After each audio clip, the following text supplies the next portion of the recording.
Okie dokie, folks. Okay, here we are. We're getting the show started here on a Monday. There we go. Now my chat is populating. We got Liar Bliss on YouTube, Mission Warrior on Twitch, Philippine Nova Alf. What's up, everybody? Philippine, been working on buying that car. Praying for you, buddy. Big step, big moves. That's what we're talking about here, folks. Big moves. Canarians making it happen. Okay, let's see. You know, it's kind of a bummer. I don't know what the deal is. It's probably a combination of things. Combination of the emails only making it to about 20% of your inboxes. I've been hearing that the text message is not making it to people who sign up for it. Social media stifling Canary Cry accounts, and YouTube not sending out, well, all these platforms not sending out notifications. It's a struggle, folks. It's a struggle. So make sure you sign up for as many of these notification devices that we have as possible. You can sign up for the newsletter at canarycry.party. That's a good idea. We send you all the art and all the news and the sources for every episode before every episode. You can also sign up for the text message alert system at 877-740-3226. That's right. Text the word Canary to 877-740-3226. And we'll send you a little text message before every show, just to remind you, let you know it's happening, give you a link to check out the show wherever you are in the world. That's a fun way to do it. Oh, it says Nova Alf, you got the text. Okay, happy to hear that. Liar Bliss got an X notification. That is the first time I've ever heard an X notification go out for the show. That's kind of nice. Over on the Rumble, we got the Racing Heart. Howdy. Rumble seems to be our current problem. We've been having trouble getting people on the Rumble. But anyhow, here we go, folks. We're going to get the show started. If you have left a rating or a review over the past couple of weeks, make sure to screenshot it and send it to canarycrysupply@gmail.com. If you send the screenshot of your new or updated review to canarycrysupply.com, you'll be entered into a fun little drawing Sir Ike is doing. No purchase necessary, but you'll hear more about that during the show. All right, we're going to get the show started, baby. Let's go.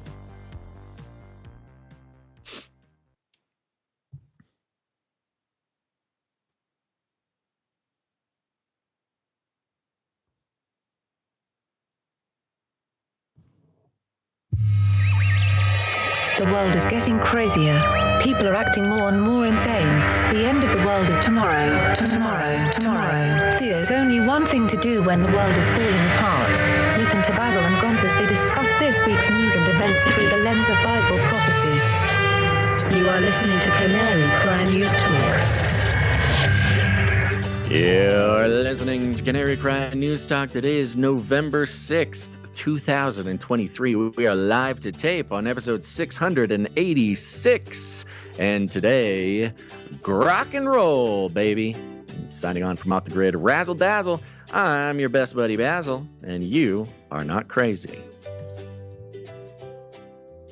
I'm muted. There we go. Hey, my name is Gonz, director of the Age of Deceit Films, your favorite Asian provocateur for Christ, live to tape from California to bring you the best news, which is the gospel message of Jesus Christ while reporting the egregious with a well-rounded, biblically grounded take on world events. And today's emergent phenomena is the mainstreamification of Psyop. So I guess hashtag Psyop go mainstream. I think he's going independent, baby. Psyop is running deeper. I thought it was already running independent. So now it's going mainstream. nobody watches mainstream. Nobody cares about the mainstream media anymore. So the Psyop has had to get crafty and wriggle its way into unexpected places. But more on that later, folks. Let's get this show started. We got to start off with a disclaimer if we ever want to survive. It's time for a disclaimer. Now listen up, YouTube. That's right. And just for all the content moderators and censorship managers out there, be they robots or humans, everything you hear on this show comes directly from the mainstream corporate news media. We do not claim to be experts on healthcare, geopolitics, military strategy, corporate law, or the moral and ethical implications of any of these topics, nor do we implicitly or explicitly support or subscribe to any sources or narratives containing misinformation, disinformation, or malinformation, as defined by the Department of Homeland Security. We're good boys. All right, YouTube, we're good boys. That's right. Let me give you a rundown. Oh, look, here's Basil. Let me bring you up to speed.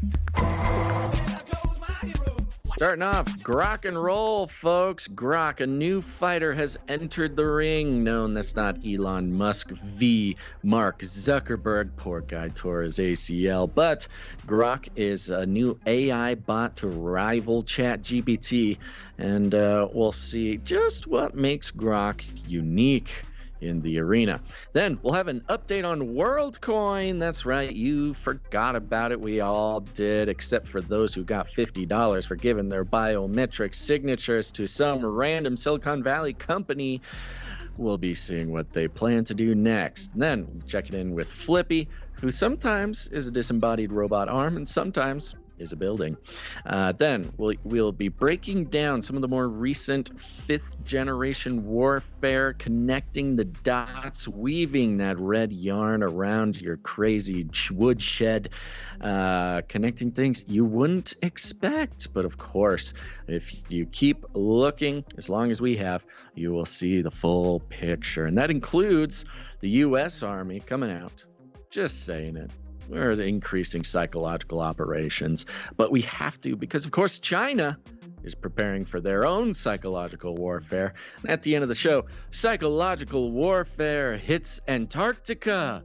Watch out. We'll show how your most popular hip-hop Twitter account is now co-opted by the Antarctica cult. But first off, Guns, our lead stories. So much, including debuting Grok, an AI bot to rival ChatGPT and others. This is a headline from CNBC. This is mirrored on MSN. And that was a big chatter on X over the weekend. Meet Grok, the first technology out of Elon Musk's new AI company, XAI. Grok, the company said, is modeled on the Hitchhiker's Guide to the Galaxy.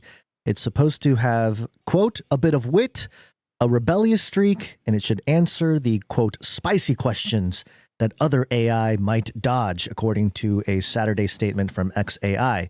Leading up to the release, Musk posted on X, formerly Twitter, an example of Grok responding to a request for a step-by-step cocaine recipe. And then Grok said, oh, sure, just a moment while I pull up the recipe for homemade cocaine, because I'm totally going to help you with that.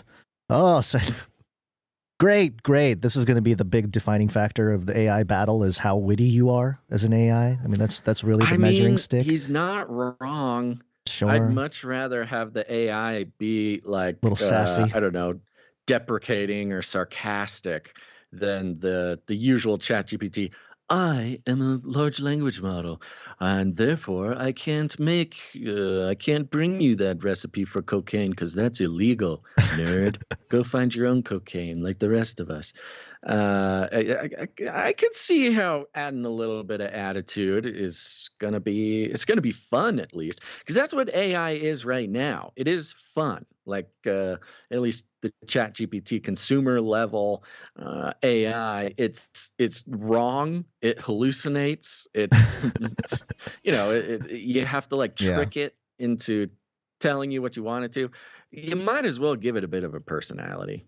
I suppose. I don't know. That's a slippery slope right there. It's AI as an entertainment product, and I think that's kind of the genius behind it. Yeah, I suppose we're going to see clearly defined, gatekeeper AI versus the people's AI, and this is sort of what the angle I think Elon is trying to perceive anyway.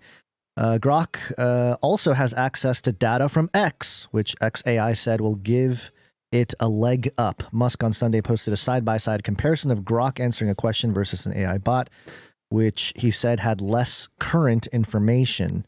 Still, XAI hedged in its statement with any large language model or LLM. Grok, quote, can still generate false or contradictory information, of course. So there you go. And this is the $16 key. a month. Mm-hmm. This is the key to Elon Musk's, hopes and dreams, his transhuman sort of utopia, is using X as the actual hive mind. Yeah. He's talked about it explicitly many times before, but hooking Grok into the live feed of X, I think a lot of people aren't really going to realize, like, that is the sort of first step to his whole thing, is using X as a tool to, tap into the hive mind of, I don't know what the current user base, but at least millions of people around the world. I think it'll be chaotic for that exact reason. I think it's going to be offensive occasionally for that exact reason, but that's why people are going to love it. Yeah, it seems all connected, doesn't it? The whole X thing and everything. Grok, by the way, Grok is a neologism coined by American author Robert A. Heinlein for his 1961 science fiction novel, Stranger in a Strange Land. Yeah. And it means to understand profoundly through intuition or empathy. So there you go. You've got this sort of humanization, the intuition, the empathy of robots right in your pocket, thanks to Elon here. Yeah.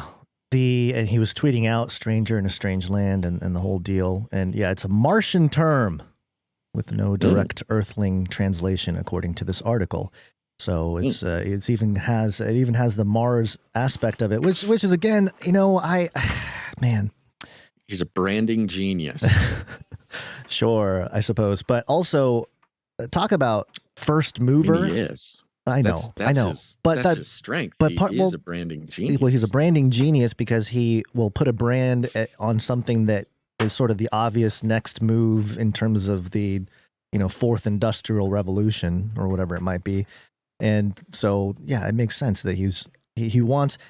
Part of this includes him talking about how we're not going to need bank accounts in a year or something.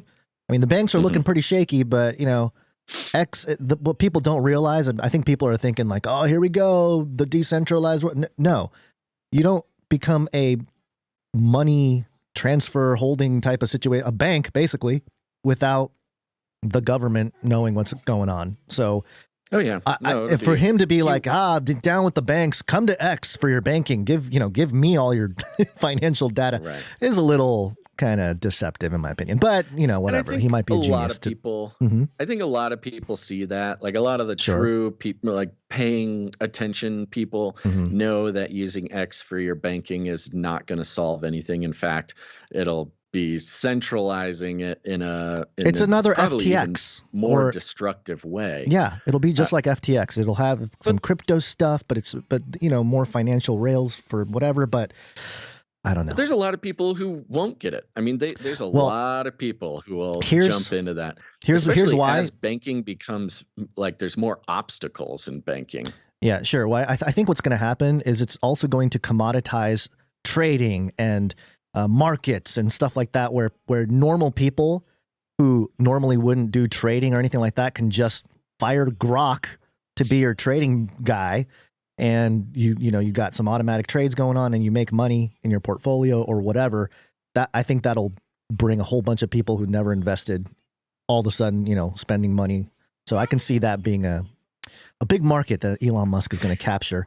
But it's all first market stuff. I think it is the Elon branding that is going to trick people into jumping on board. The one thing that I think is the reason why a lot of people sort of unsarcastically love what Elon's doing is because of his ability to give the illusion of cohesion in his life, in everything he does. I mean, it's one of the main contradictions of like American corporatism is they say one thing, they do another. They seem disjointed. They've departmentalized not only their companies, but they've departmentalized their lives, where they might be invested in, a military industrial complex company, at the same time trying to say that they're anti-war, while at the same time making a commercial for LGBTQ tennis shoes, whatever. And it seems disjointed, and I think people at this point are pretty sensitive to that. But Elon's ability to have a single narrative through all of his corporate endeavors gives this illusion that he's, more honest or more human, or all of these things. When in fact, it can be a bit of a distraction from the fact that he is basically creating a network state that'll just serve not only the agenda of those at the top of the pyramid. I'm not even just talking about the president. I'm talking all the way at the top, baby. But also do it in a way that makes people think they are fighting the power. Which makes all the sense in the world with the greatest psyop, or one of the great psyops of our generation, Basil, which is the, getting the progressive left movement enough attention to garner basically a revolution from the right, a conservative revolution, and, set the standard of like anything in the realm of First Amendment, Second Amendment, whatever, you're golden, baby. You got the ticket, you got everyone's attention. And you have the I guess the support or alleged support of enough people to do your thing because you are perceived to be fighting the system. So interesting times. But, there's always a right-left paradigm. There's always a divide and conquer. There has to be teams. People aren't going to just follow one dude for one dude. He's got to have competition. And he does. Bow down. No debate. Must have digital ID, and you must bow down to the orb. Oh yeah, we thought we forgot about the orb man. No way. Orb eyeball man. This is coming from Reuters. Headline: Worldcoin aims to set up global ID network akin to India's Aadhaar. Called it. Yeah, I remember making a video about Aadhaar many years ago on the Face Like the Sun YouTube channel. I think it was maybe 2017, 2016, maybe even earlier. It was one of the first nations to really roll out a biometrics system, and I think it's been been used for a few years now. A couple years. It was the response to the, again, sort of purposeful deconstruction of the cash. It happened sort of at the same time they banned cash in India. No, yes. Well, it's interesting to watch fiat implode all over the world in different parts of the world. And, us here in America, because the dollar is the world reserve currency, we're kind of like, oh, yeah, that's going to happen to us eventually. But technically, the dollar is the king, quote unquote. So I guess we'll keep this fraud going. But anyway, Worldcoin. Let's see, talk about fraud. Worldcoin, the cryptocurrency project set up by OpenAI CEO Sam Altman, aims to establish a global ID network akin to India's Aadhaar biometric ID system, a senior employee told Reuters. More than 2.4 million people have signed up to have their irises scanned by Worldcoin's Orb device in exchange for a digital ID and free cryptocurrency, shrugging off privacy campaigners' concerns that the database could be misused, which it already was, by the way. 2.4 million people, Basil. That's a good number. And the part that kind of makes me sick about it is he kind of did and we talked about this before. He sort of did a Bill Gates move where he went to places that needed it and got a bunch of people to sign up, give him some money. It's got this humanitarian shroud. Mostly going to developing countries. Developing countries, but I don't know. Getting banned from developing countries as well. Yeah, certain countries calling him out. Worldcoin, co-founded by Altman, says it aims to create a global identity and financial network. Again, just like Elon wants to do, they want to create an ID system, a digital network, or a financial network, suggesting on its website a variety of ambitious use cases, including distinguishing people from artificial intelligence bots and providing a means for distributing universal basic income. which has been the one thing about Worldcoin. They've been very open about the UBI side of things, specifically calling it UBI. Elon's not calling it that. The decentralized world won't call it that, but that's kind of what everything is moving into. The company's head of product, Tiago Sada, told Reuters the company sought to emulate India's Aadhaar system, which ascribes unique ID numbers and records and records individuals' fingerprints, face, and iris scans. See, those guys, they get the fingerprints, face, and iris. We're just asking for the iris. Come on. Give up your iris. Quote, a really good analogy for the type of impact something like Worldcoin can have is the Aadhaar project in India, Sada said. The company's head of product, engineering, and design. Various regulators, including in the UK and Germany, have said they were looking into Worldcoin after its launch in July. Can you imagine, Basil, a world where the king, Prince Charles, declares Worldcoin the main UK system to verify your humanity, and the king will initiate this with his own iris scan. Yeah, I totally can.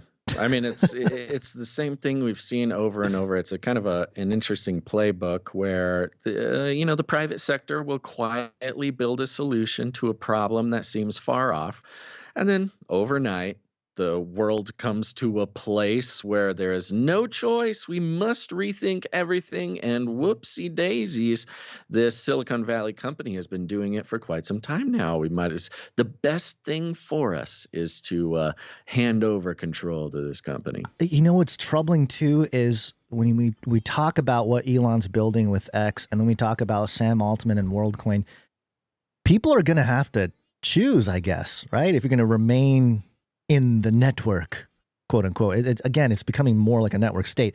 It's like, oh, you're going to be a citizen of Worldcoin, or are you going to be a citizen of X? A little more edgy, a little more, rogue, open source-ish. But Worldcoin's a little more buttoned down, So I don't know. It's a little troubling and dystopic. But here we are, 2023. Somebody might be listening a few years from now thinking, yeah, how obvious was all the stuff? I know. Happening. And this is always how it happens for us, giving these little updates on a story from years ago. And then in about a year and a half, we'll be asking producers to go back and clip all these things for us so we can prove that Canarians knew about it first. Yep. That's how it starts. And that's how it ends on this, on this Monday. It all ends. Gary, This is what day is it? Monday. Monday. Monday. Sounds like somebody's got a case of the Mondays. Gary, what day is it? Monday. That's right. It's Monday. Yep. Welcome, everybody. Sorry, Hope I cut you got a off good there. night's sleep Mhm. because the week is starting. Yep. Anything interesting happened over the weekend, guys? Yeah. Other than the extra hour of sleep, which was nice, on Friday, right after the show, I was going to go pick up my daughter at school, and I'm driving out of my neighborhood there's a main street, and my son is with me. I'm in the far right lane. I'm about to turn right, so I'm the first car in the turn lane about to turn right onto this major street, and I'm looking up at the stoplight in front of me because it's. You watch it, it's green, cars are going. If it turns yellow, then red, you know that it's time for you to go. So I'm watching it turn yellow, and I said, okay, all right, we're about to get my little green arrow. Can't turn right unless it's a green arrow right turn. It's one of those. So the green arrow is about to go on, but right before it does, I look up, and I see a man, Basil. I see a man. I see a man flying clothed in white garments. No, he was not. Unfortunately, he had a helmet on. He had a full jacket on and everything. He was flying through the air. He was upside down, probably about 15 to 20 feet in the air. And my immediate reaction was, "Oh my gosh!" And I looked away. I didn't want to see him land. Yeah. But what had happened was a big white van ran a red light and rear-ended a guy on a motorcycle, and the guy on the motorcycle got launched into the air about 15, 20 feet. And and that's what I caught through, when I was looking at was this guy and it's been haunting me all weekend, Basil. Just the image of him in the air, and you can see his hands kind of moving, and he's obviously probably confused as to what's happening. And then, I can hear him scream. People got out of their cars and, started helping out. I called 911 just to, and then I heard some other people said they were calling 911. I didn't want to get out of the car because my son was with me. And if he wasn't there, I would have gotten out and made sure everything was cool. But I don't know. It makes you think about life, a little bit. That's horrifying. Yeah, it's crazy. Stuff happening right in front of you, especially California. You guys aren't used to that, but it's gotten more popular lately. Oh, yeah, I guess so. Yeah, it's kind of harkens to something I've been noticing recently, which is all the sort of mass violence trauma going on social media and the news, where it suddenly became an everyday occurrence to see some sort of horrible violence and gore online, where that used to, there used to be places where you had to go if you wanted to see the real disturbing stuff. But of course, since October 7th, it's become an everyday occurrence. Yeah. And not only are you being fed these but it's also kind of getting the algorithms going for showing you other atrocious images. It started out with of course, images from the Middle East, whether they be AI or real, just horrible things, getting people fired up, really activating that amygdala in people's brains. Yeah. But then the algorithms that were in place started picking up on people looking at horrible images, and it just started feeding the regular, horrible, gory images that you can find on social media. The threshold line moved, right? There used to be a threshold of this is about where people are comfortable with, and that line just got lowered over the last month. They're like, it's October, it's it's gore month anyway. It just started happening where it's you'd see a horrible image and it just had nothing to do with Israel Palestine. It's just the algorithms are like, oh, you liked that horrible image? Here's another one. Is that the one? Is that why you sent me that video before the show that said car drives through protest or something like that? And it was not that really in the video, but it was this hilarious. Yeah, I don't know. I almost thought about bringing that image to the show, but yeah, it was another one of these driver plows through Palestine protest, and you watch the video and it's just maybe 8 to a dozen protesters who are all spread out. They're trying to close down an intersection, so they're basically one person standing in each lane around the four sides of the intersection, with their Palestine flags, and they're making a ruckus, and somebody just very calmly just drives around the guy and drives through the cones and stuff, the other guy, and it's plowing through a protest, and people, even the audio on the video is screaming, people it makes it sound because this guy is plowing through our protest. It was ridiculous. Well, there's the Blair Witch effect where the guy holding the camera is running towards the car, so it makes it look really dramatic, but actually the car wasn't moving very fast. It was kind of teetering over some stuff, 3 miles an hour.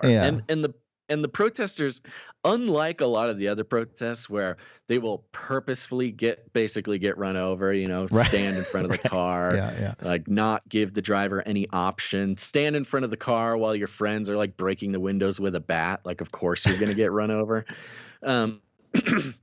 These people were moving out of the way and letting the car go by, but then just blood curdling screams that their protest had a car driving through it. Anyways, a little off the point, but yes, I'm sorry about your moment, but yeah, no, it's okay. It's fine. It's just one of those things you don't expect to see, and when you do see it, and the part that also troubles me was my son saw it, so he was explaining it. He was like, "Car hit the motorcycle," and all this stuff. So it was oh boy. Yeah. Whew, okay. Yeah, well, all right. Talk about mind control and trauma-based mind control. I was trying to implement coping mechanisms. Well, in a sense, it's actually good that you're still sensitive to that sort of thing. Because Yeah, a of lot of course. people out there, they're being so desensitized Yeah, that's to true. seeing violent things. So it's Yeah. good to still be a little sensitive to it. Yeah, I flagged BB, by the way, for sharing that horrific image. Come on, guy. Yeah. All right. Well, I am finally starting to feel a little bit better. My ears are about only 30% clogged up now, and the cough has gone away. So I'm on the road to recovery. Finally, that was a long one. But thank you to everybody who has been praying for me. Appreciate Uh-oh, we lost you. that. We lost you a And bunch. thank you to the executive who produced this show. Oh, wow. Something really bad happened. I couldn't understand anything you said, and then it just cut to you talking. Are we thanking producers? Yeah, we're thanking producers. Okay. Executive producers. Yeah, folks, we're on the value for value model, which is a tough life, but we are committed to it. What does that mean? That means that we don't take any money from corporations, commies, or cartels. No advertisements, no selling your attention. I know some people wouldn't mind sitting through a 30-second commercial if it meant they were not responsible for keeping media alive.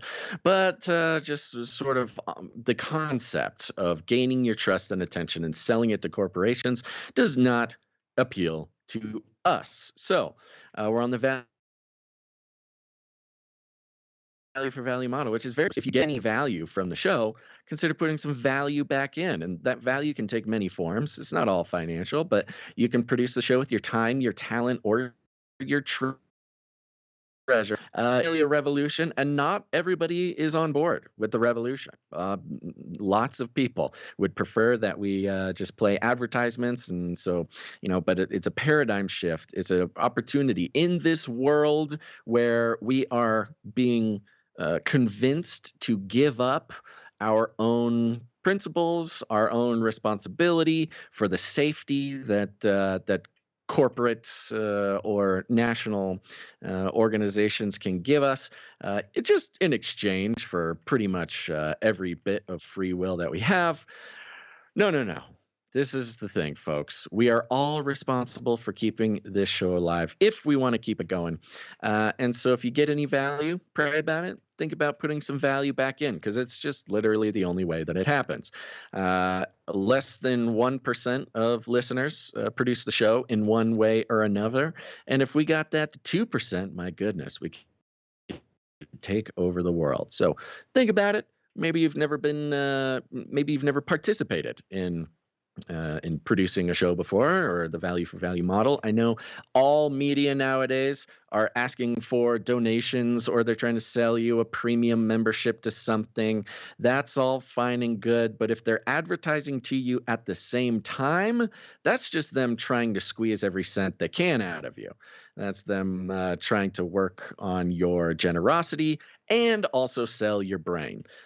Well, we are simply on the value for value model, which means if you get value, if this show continues to bring value to people's lives, the value will come back into the show. We can keep going. And if we stop creating value and we stop getting value, then we know it's time to go get a job at McDonald's or something.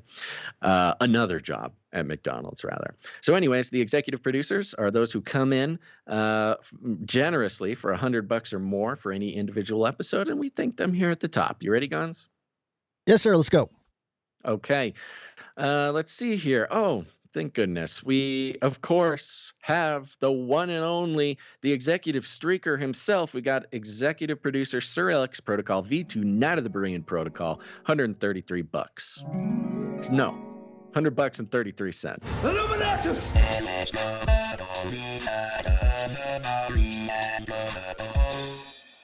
Yeah, there he is. He's on a 231 episode streak altogether, but a 27 episode executive producer streak. He's an executive firmament buster.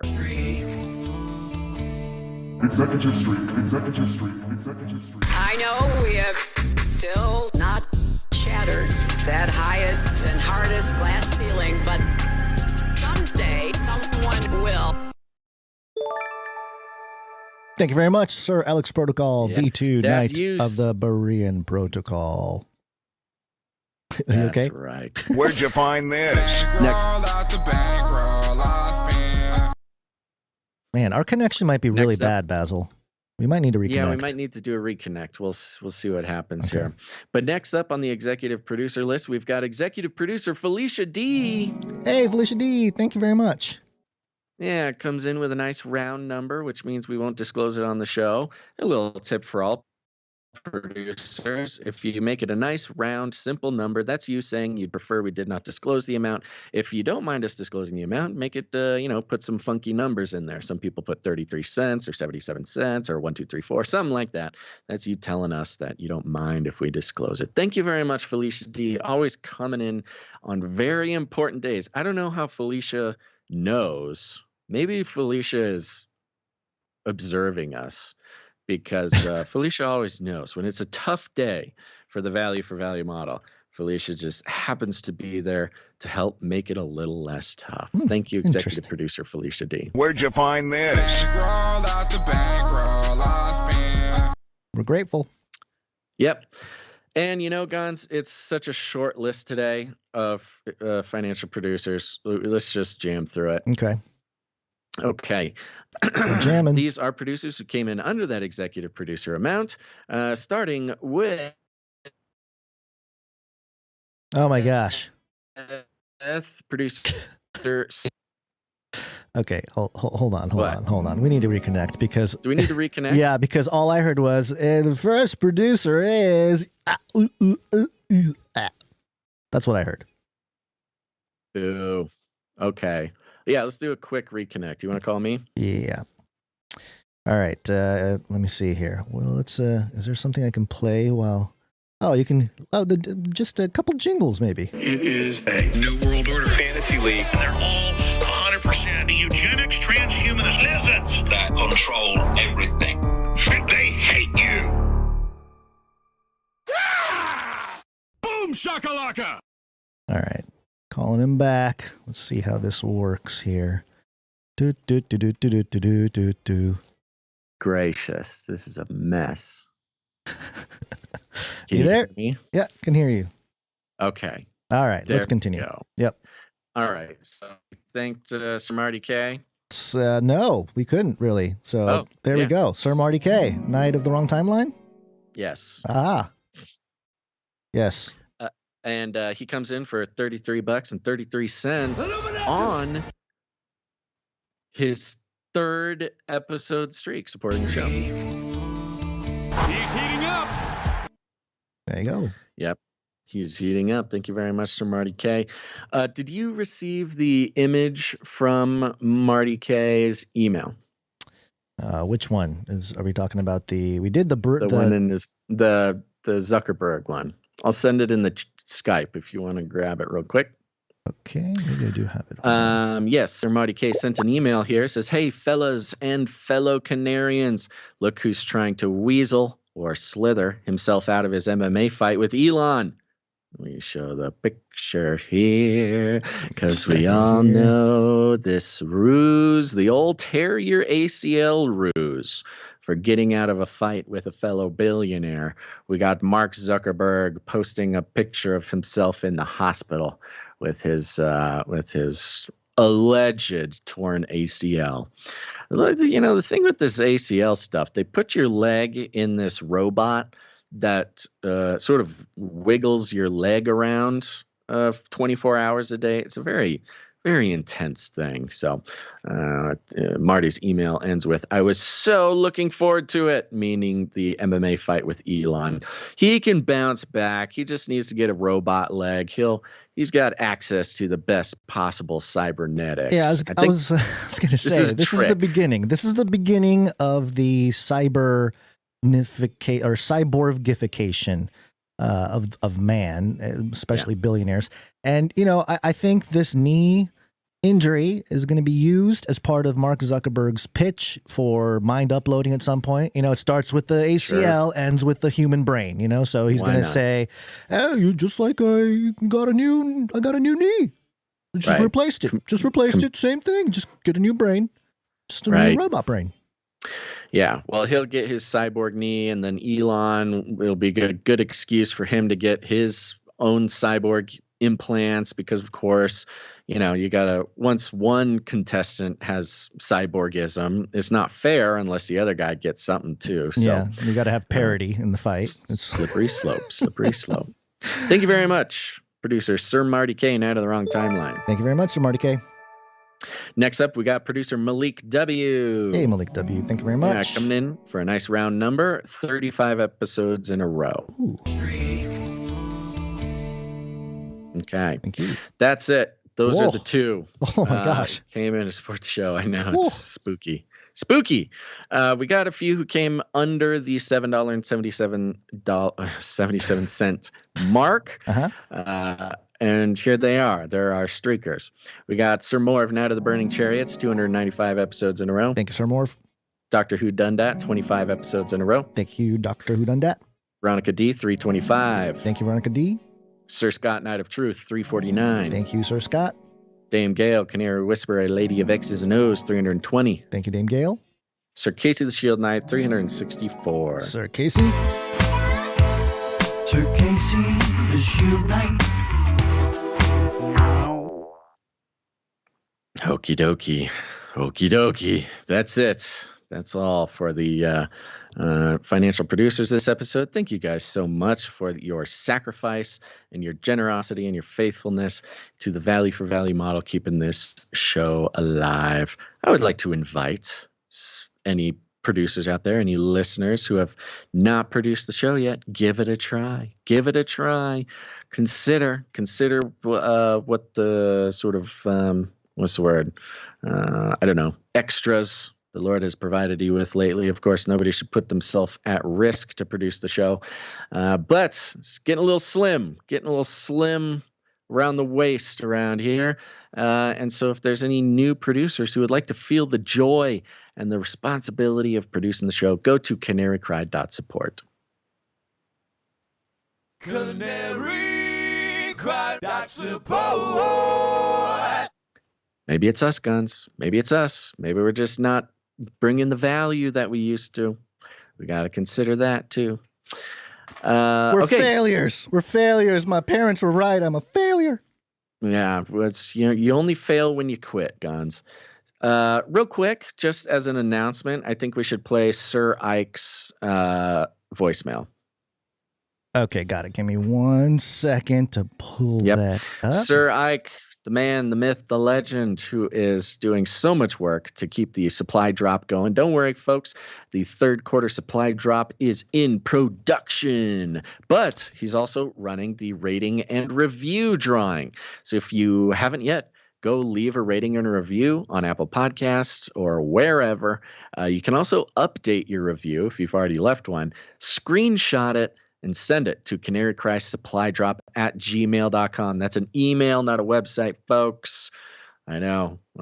Some of you are like, why am I saying that? Trust me, some people need to know. It's an email, not a website. Send your screenshot to canarycrysupply@gmail.com. Here's Sir Ike. Oh, what happened? There he is. Hey, Canary family. This is Sir Ike here. I just wanted to let everybody know that I'm going to be doing a random drawing on Friday for everybody who has left a review and emailed it to me. So far, we only have 11 people out of the several dozen who've left a review. So just to remind everybody, if you want to be signed up for the drawing, you have to screenshot an updated or brand new review and email it to canarycrysupply@gmail.com. I appreciate it and can't wait to announce a winner. There we go. It's happening, folks. It's happening on Friday. So go get your rating and a review and screenshot it. Send it in an email to canarycrysupply@gmail.com. Okay. I think it's time for the Flippy update. Flippy update. Do you want fries with that? All right, folks, it's time for the Flippy update. Flippy is our colloquial name for the disembodied robot arms that are taking our jobs, enslaving our children, and flirting with our spouses. We use talking about Flippy as a way to explore all the new, fun, and exciting ways that robots are taking over the world, and now there's nothing, absolutely nothing that we can do about it. This is coming from Microsoft Start, MSN.com. It's mirroring a CNN article. It says here, lost its soul.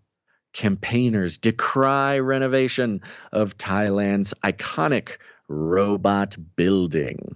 For almost 4 decades, its cartoonish eyes gaze out placidly over Sathorn, a commercial district in downtown Bangkok. Now, with its facade stripped back to a concrete frame amid major renovations, the tower, affectionately known as the Robot Building, is barely recognizable, save for its characteristically boxy silhouette. The building's owners, the Thai arm of Singapore's United Overseas Bank, of course the bank is doing it, say the refurbishment will make its headquarters more energy efficient and employee friendly. While the company did not share images of the proposed design with CNN, conservationists and architects, including the tower's 84-year-old designer, who says he was shown plans for the new exterior, have expressed dismay at dramatic alterations being made to an icon of Southeast Asian postmodernism. Gotta keep the OG designer happy. This is how you build continuity. You can't just throw him under the bus. Come on. Yeah, it's very interesting the way that works. I like the idea of making the building look less like a robot is what makes it employee friendly. Like the employees are terrified of the robot or something. And it goes on, gives a little bit of a history about this building. But what matters is that the robot building is losing its soul, Gons. Its soul. We know the long-standing campaign to convince us that sufficiently programmed robots have souls. They need personhood. They are worthy of rights and legal protections. And in this case, look, I like the building. It's a fun robot building.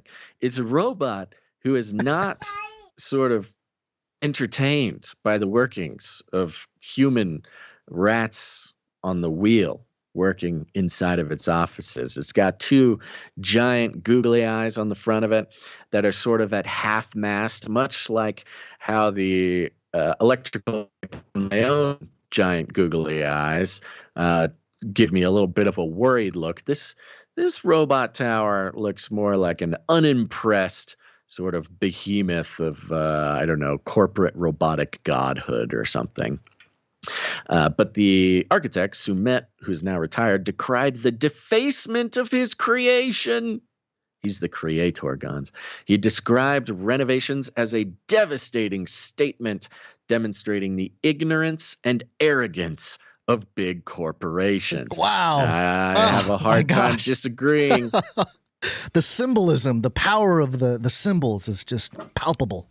I know. These big corpos coming in and taking the life out of our architecture. In this case, we want a giant robot that looks over the business district. It's a beautiful symbol of, this sort of monolithic global corporate structure that seeks only to take power from the individual and transfer it up to a few elites. And this robot is so unentertained as this sort of enslavement of humanity happens within its own guts and around him that, he's sort of become a mascot. And, of course, there's ongoing propaganda campaign to convince us all that the robots are more than robots. They're more than objects. They are the very soul of humanity made manifest in our own creation, an image in our own form that displays the best of humanity in sort of a manufactured way.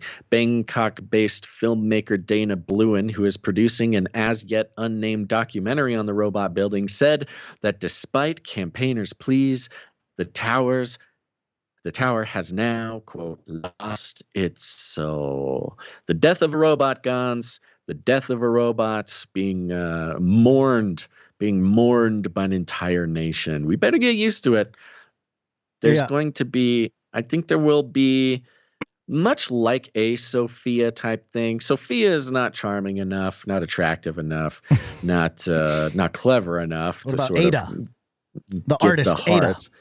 Yeah, I don't think Ada or Mika or any of them are. But one day there will be a robot that will become so internationally loved that its death, probably at the hands of terrorism by right-wing extremists, will really mark this sort of false flag of the personification of robots and push for the robotics rights of humans, or the human rights of robots. Either way, you get the point. One brick in the wall, folks. One brick in the wall. One tasteless, soulless brick in a wall that no longer looks like a robot. Yeah. Well, Dana Bluen, he better interview you for his robot building documentary if he wants actual perspective on some of this stuff. I don't know how good of a documentary this is going to be without your commentary in there. I don't know what he's thinking. I have a long history of the scholarly and academic study of robots in society. I'm a PhD in media deconstruction, and it's about time I start getting these calls to really get out in front of more eyeballs. I think, I'll bring a little bit of character to the documentary. What better to talk about the emotional effects of taking the googly eyes off of a building than a guy who wears googly eyes to work 3 times a week? When does someone get a hold of this guy? Dana Bluen, seriously, you need Basil interview on this topic. This will create international attention. The guy who has been sentimentally really hit by the story, basically. Devastated. The other thing I was going to mention, which is not as good as a point as you being in the documentary, this is that weird hive mind thing where it's a building that looks like a robot. Humanity is just a node inside of a building, collaborating with all the other nodes to make things happen. It's very deep. Yeah. And then that's what is the soul of a machine, perhaps, is all the hard work that humans have put in, all the labor and capital that has gone into the creation of this code or machine that will carry out these acts. So, yeah, I mean, it's ultimately very much a hive mind type of thing, which is right on point with everything we talk about here. Collective consciousness.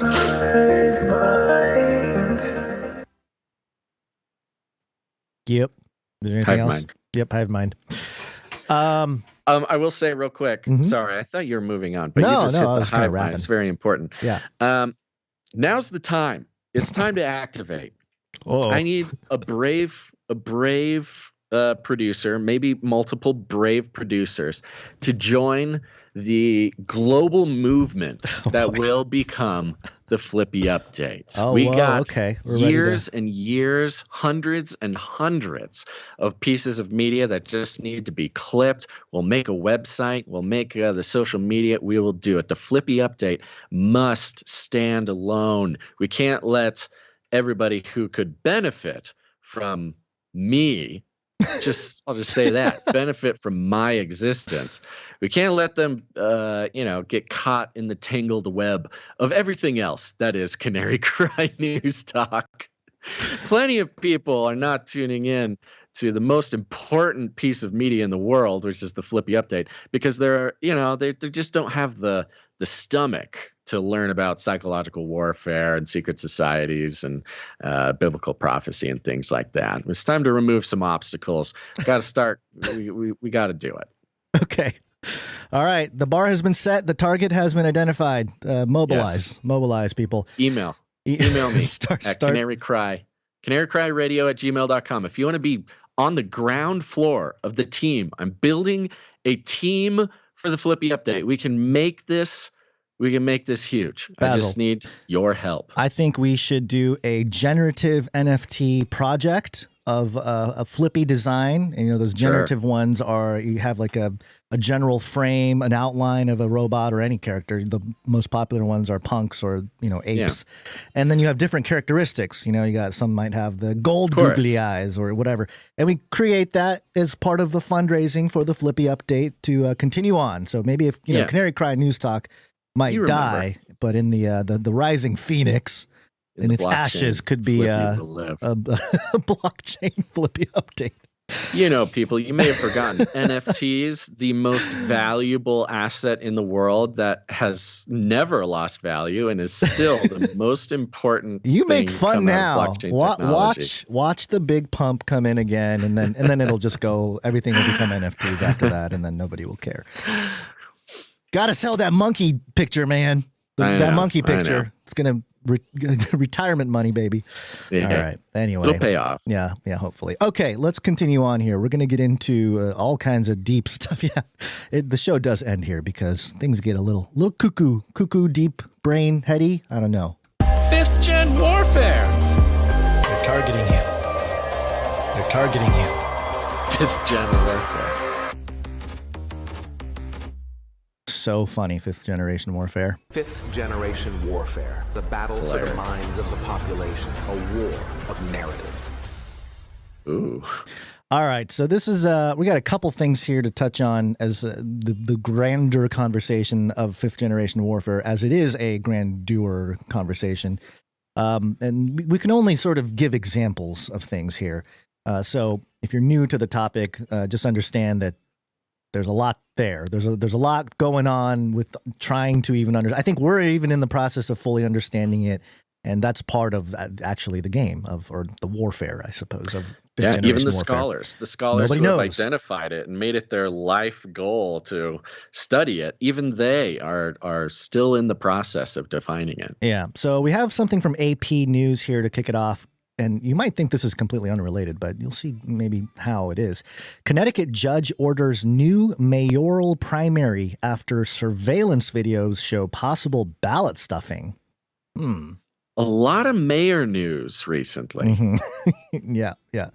Yeah, the balkanization begins locally. So a judge on Wednesday tossed out the results of a Democratic mayoral primary in Connecticut's largest city and ordered that a new one be held, citing surveillance videos showing people stuffed multiple absentee ballots into outdoor collection boxes.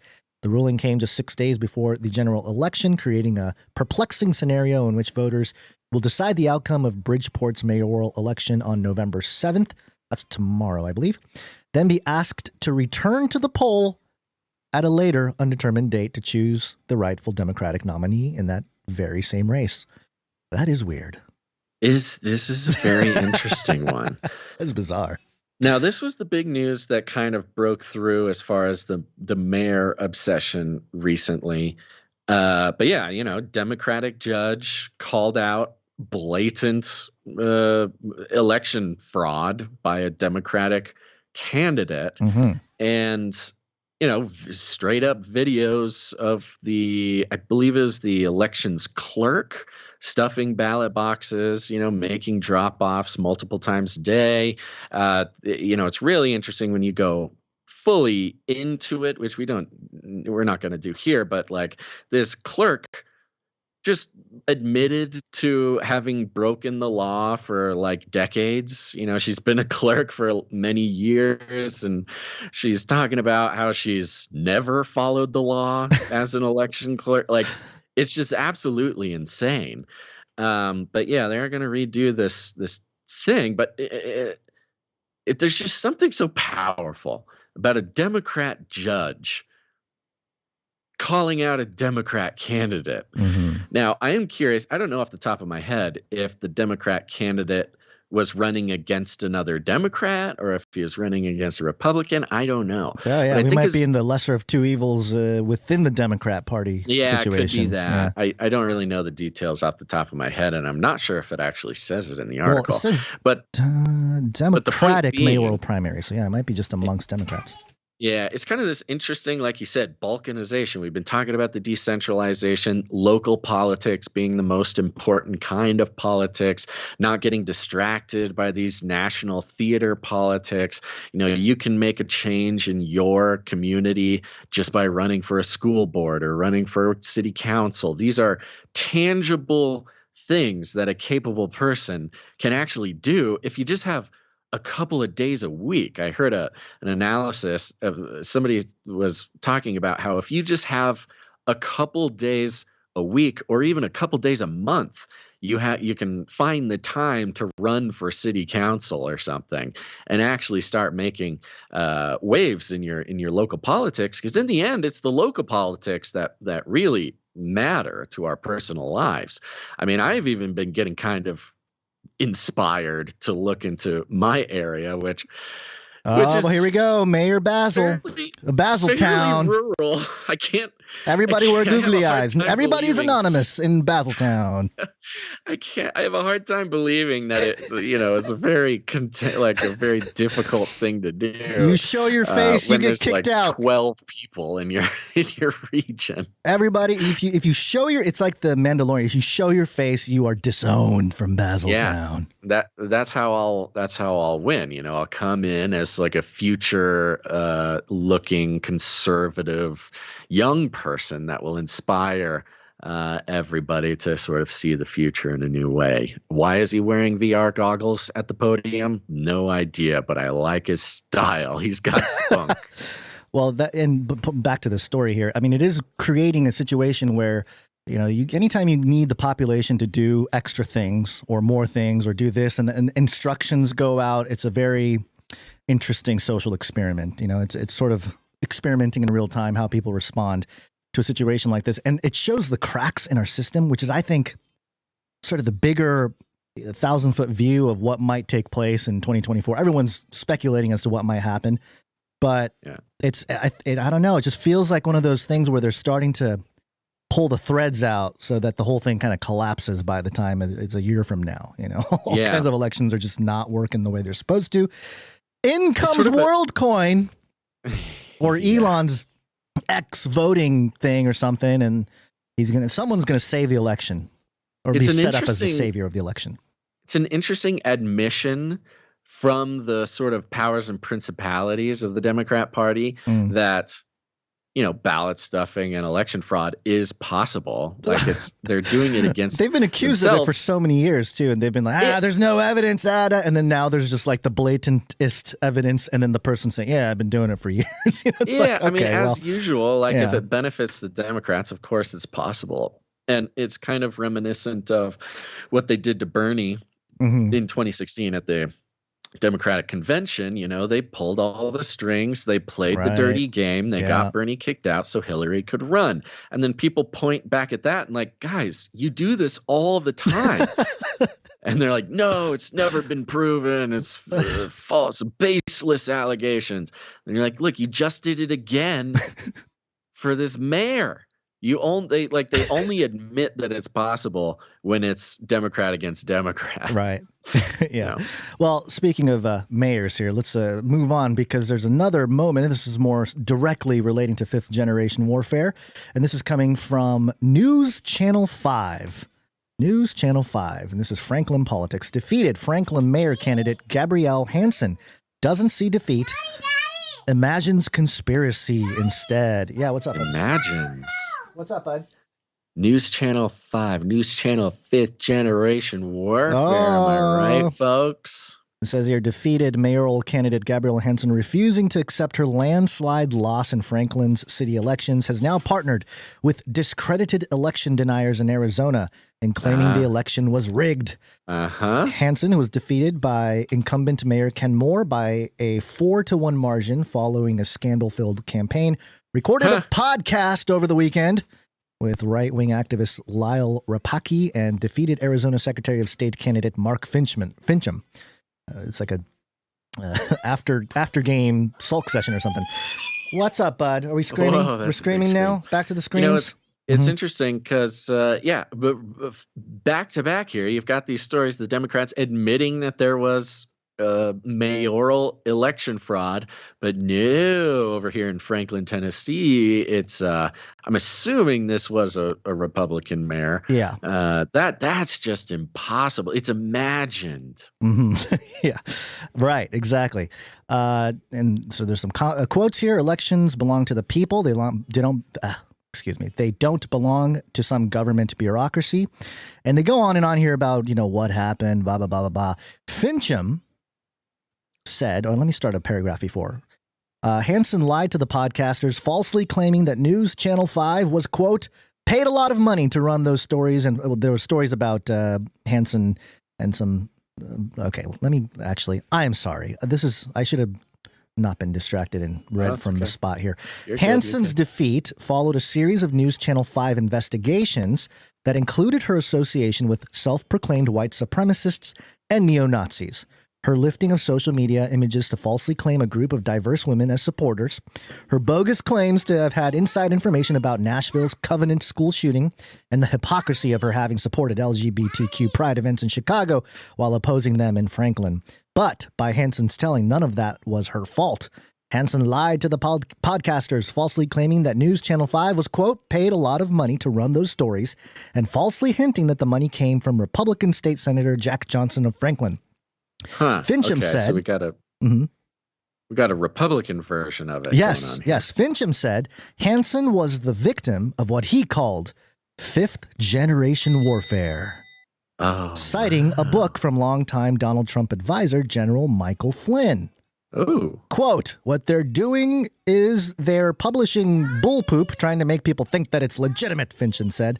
Then they recycle it, and they recycle it, and they recycle it again, and suddenly it becomes this urban legend that somehow transcends the truth. End quote. No one has challenged the accuracy of any of News Channel 5's reports. Well, that's not true. This person has. Yeah, not no one. You're reporting on the person that did it. Yeah. Hansen also sees a conspiracy in the record turnout of voters determined to ensure that she and her allies were not given the reins of power in this Middle Tennessee community. And, there's some more quotes and stuff there. But interesting to invoke fifth generation warfare on the part of Fincham and Hansen. And then interesting that News Channel 5 would pick up on that particular line and quote it as part of their report. They've been involved in the fifth generation warfare, it seems, publishing articles about this individual candidate. And, again, the power of localized organizations. You've got a local news agency here reporting about a local election and using this term. Now, this is interesting for us because, we recently started talking about this fifth generation warfare, did some deep study, did some deep presentations on what it is and how we see it around us. And I'm not saying we're the first to have ever talked about it. Apparently, Michael Flynn wrote about it. But it seems recently, in the past couple of weeks, I am hearing the term on every podcast.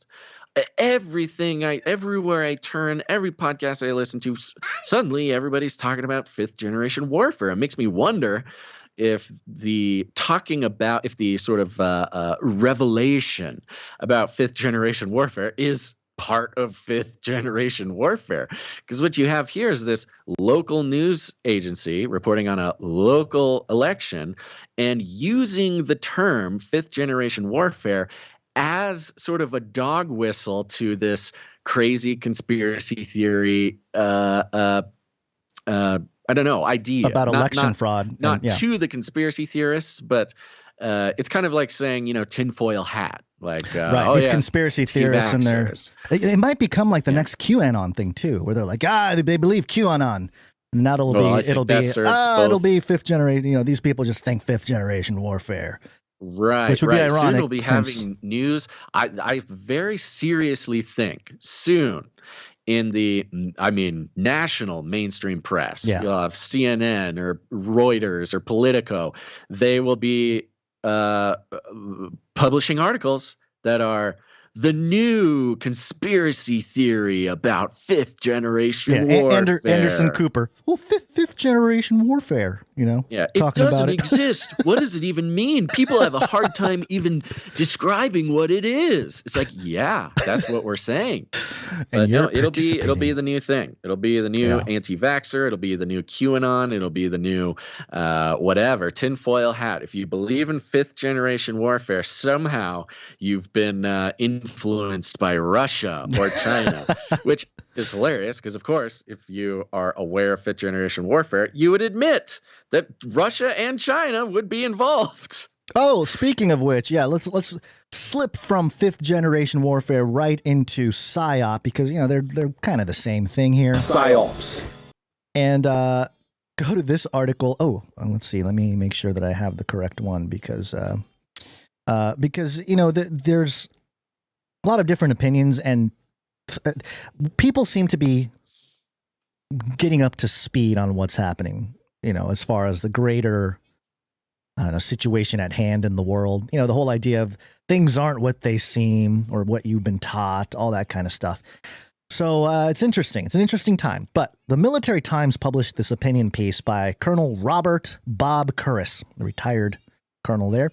And I thought it was a very interesting take, so I want to bring it to the show here. The headline here: the Army needs to invest in psychological operations, not cut them.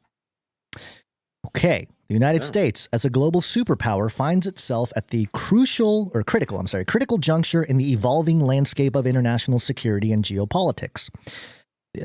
Could kind of stating the obvious there. The post-Cold War era, characterized by U.S. preeminence as the lone superpower, has given way to a world where great power competition, which refers to a competition between the U.S., Russia, and China, has reemerged.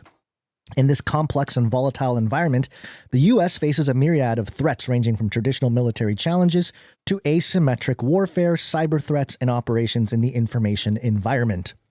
As a crucial yet underutilized tool in the U.S. strategic arsenal can help counter the multifaceted threats sophisticated adversaries pose, military information support operations, or MISO, M-I-S-O, which makes me wonder, Basil, is MISO Robotics, have they always just been the military information support operation for robots?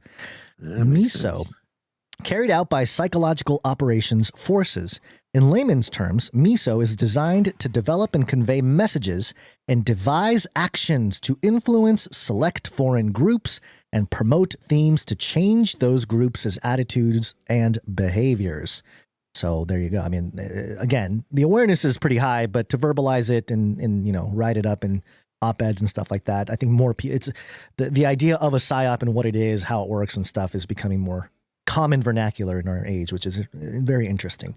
These activities fall under the umbrella of U.S. Special Operations Command. While other countries have been making significant investments in this domain, the U.S. military psychological operations capabilities, in contrast, have been severely constrained by a lack of adequate funding and resources. Now, I'm wondering if that's true or if the research and the funding and everything else is going into the maybe the purposes or the interests of a very few and not for the benefit of the American people, because there is I guess you can argue that there could be some, I don't know, positive things that can come out of the research or whatever, but it's just kind of an interesting take. Psychological operations were subordinated to the U.S. Army Special Operations Command upon its creation in December 1989. Army Special Operations Command is responsible for ensuring psychological operations forces are ready for military information support operations. In the Cold War era, the Department of Defense developed a comprehensive strategy for psychological operations that went beyond propaganda.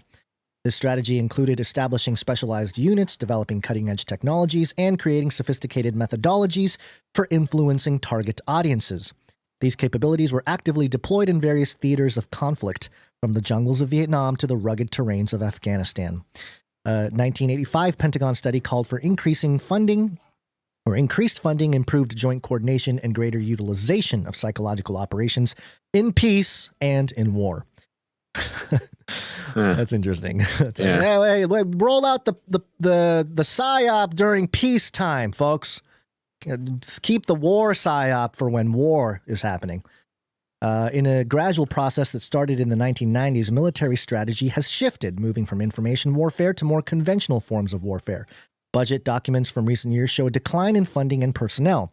Recent reporting indicates that there are conversations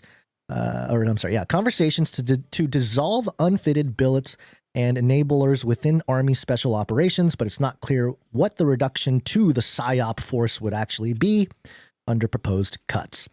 PSYOP, and now it's all capitalized here. PSYOP has always been a special operations force in its own right, which is a history that is often forgotten or denied. Or maybe that's what they want the people to do, is forget or not pay attention to their operations. But what can't be denied is that PSYOP is a congressional interest item with direct mention in the current National Defense Authorization Act. So having Congress verify whether the current trajectory will further erode military information support capabilities and affect national security is a fair and honest question. That is especially true in an age marked by technological advancement that will make information warfare even more critical in the coming years. Countries like Russia and China have developed specialized units within their military structures dedicated solely to information warfare. Okay. You're telling me, sir, Mr. Retired Colonel Man, I respect you, thank you for your service. Are you telling me that the U.S. don't have specialized units deployed by the military or intelligence to do PSYOPs? Yeah, they do specifically. We know this. Yeah, come on.